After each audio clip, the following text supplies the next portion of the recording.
Logor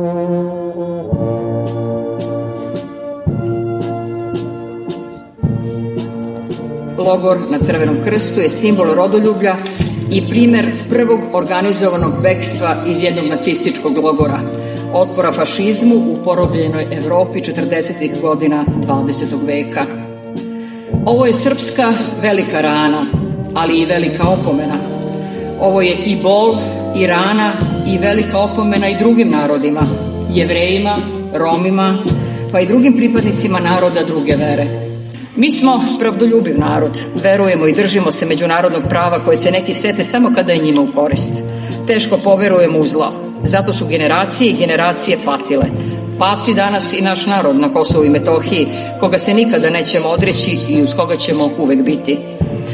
Braćo i sestre, poštovani prijatelji i dragi sugrađani, uspeh je sreća samo ako je rezultat sopstvenih, naših ruku delo, a sloboda, nezavisnost i neutralnost Srbije su jedine reči koje su putokaz i predstavljaju šansu Srbije u budućnosti.